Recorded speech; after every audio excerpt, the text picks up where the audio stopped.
faire soso. Tokomi wapi. Est-ce que moi si na l'économie na ye akoki pe kopesa mobali mbongo po aya kodote nazokota masolo ya babiye soko moni bato bazoleka oza sélection ya babiye. Alors monsieur Papi, pour être en mesure de faire quel travail dans la vie? Merci balandi na biso tozoko ba malembe malembe. Eloko nini epousse yo opesa mwana oyo kombo ya Consolette? Voilà les raisons. Parce que la plupart des gens, ils parlent, mais ils ne savent pas quelles sont les véritables raisons.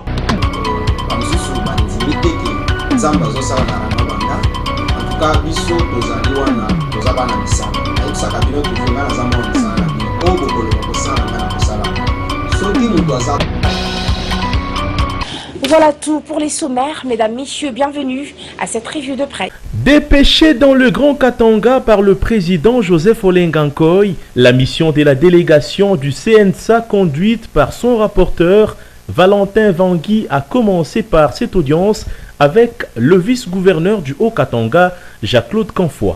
Il était question pour ces membres du CNSA de présenter officiellement à l'exécutif provincial l'objectif de leur mission dans cette partie du pays, mission qui consiste pour le CNSA à échanger avec toutes les forces vives de la province en vue de promouvoir la paix et le vivre ensemble entre les communautés au Katanga. Maintenant, on va parler avec les différentes couches, prendre des renseignements sur notre mission liée à la récupération politique. Ici, il s'agit d'un s'enquérir de la situation des conflits intercommunautaires que nous avons ici au Katanga. Et le CNSA a envoyé une mission juste pour pouvoir constituer, se renseigner autour de ça et savoir quelles sont les pistes de solutions.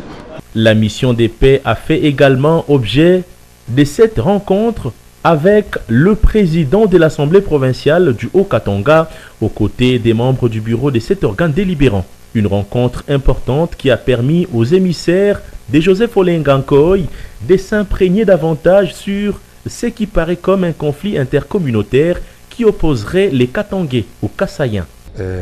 L'Assemblée provinciale, comme vous le savez, c'est une institution des élus qui représente le peuple, qui avait beaucoup plus d'informations parce qu'ils sont avec eux au quotidien. Pour nous, c'était des partenaires incontournables dans cette démarche.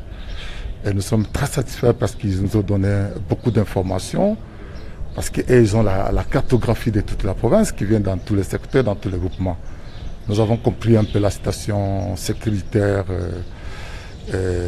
sociale, même économique, même la problématique de la cohabitation entre communautés. Donc, et ça va nous permettre pour formuler des recommandations pour qu'on trouve des solutions immédiates pour renforcer la paix et la stabilité dans la province du Haut-Katanga. Toujours à la recherche de la paix entre les communautés vivant au Katanga, la délégation du CNSA a eu une séance de travail avec la Confédération des jeunes de l'espace katangais, une structure représentative de la jeunesse du Grand Katanga dans son ensemble. Des échanges à bâtons rompus pour permettre aux membres du CNSA de comprendre le vrai problème qui semble mettre en mal la cohabitation pacifique dans le Katanga. À la fin de cette séance de travail, les jeunes Katangais ont exprimé leur satisfaction et salué la démarche du CNSA. C'est une très bonne démarche parce que les échanges étaient très fructueux du fait que nous parlons beaucoup sur la paix, la sécurité, la cohabitation de nos communautés au sein de nos provinces respectives. Donc on a loué beaucoup cette démarche, cette initiative. C'est encouragé que ça ne se limite pas à la seule province du Haut-Katanga, que la CNSA puisse aller dans d'autres provinces et en fait de compte qu'on puisse y réunir toutes les provinces au sein d'une table et ça fera du Congo, je pense, une bonne et une meilleure nation avec cette politique de la CNSA. La communauté du Grand Kasaï vivant dans le Haut-Katanga a également échangé avec les membres du CNSA. Ces originaires du Grand Kasaï ont eux aussi présenté au CNSA leur cahier des charges reprenant certaines préoccupations en vue de favoriser un climat de paix et cimenter la cohésion entre communautés vivant au Katanga. C'est vraiment une opportunité historique que la communauté kassaïenne puisse être reçue par le CNSA De cette séance, nous pouvons retenir d'abord de l'attention accordée à cette communauté.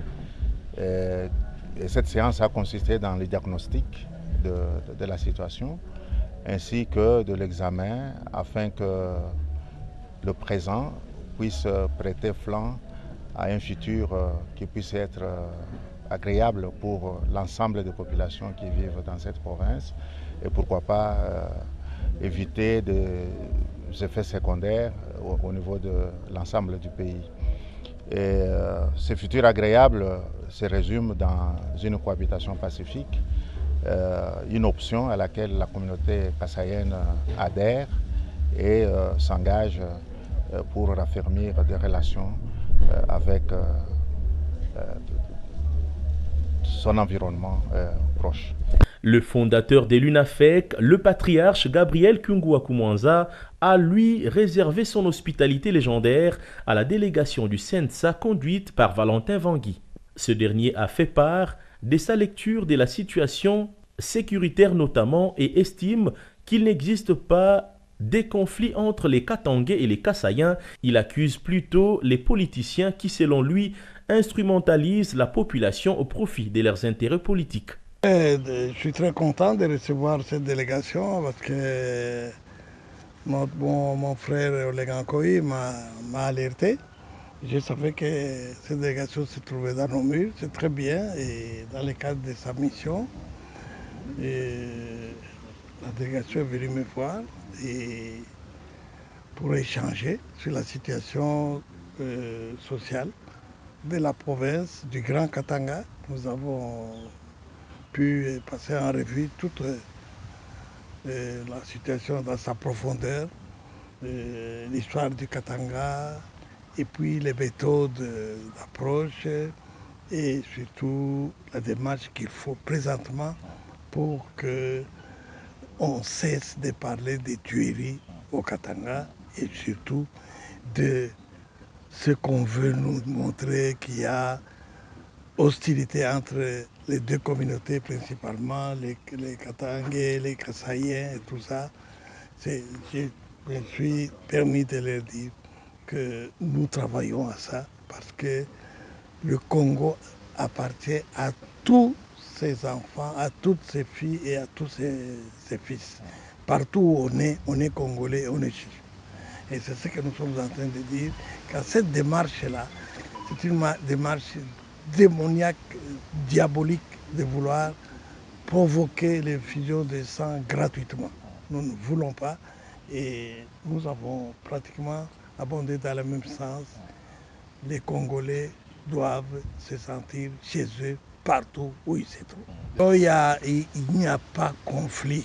Il n'y a pas conflit. Il y a tout simplement des gens qui veulent attiser le feu. Il n'y a pas conflit et c'est plus des démarches politiques camouflées dans les tribus. Et là, nous devons vraiment combattre ces tendances tribales. Dans sa série de consultations, la délégation du CENSA a également accordé une oreille attentive au général John Numbi dans sa casquette des notables du Katanga. Le général John Numbi a aussi fait part de ses propositions pour mettre fin à l'insécurité grandissante dans cette partie de la RDC et favoriser la cohabitation entre toutes les communautés vivant au Katanga. Il faut retenir que plusieurs autres structures communautaires, et non les moindres, ont été consultées par l'équipe du Conseil national de suivi de l'accord et du processus électoral CENSA.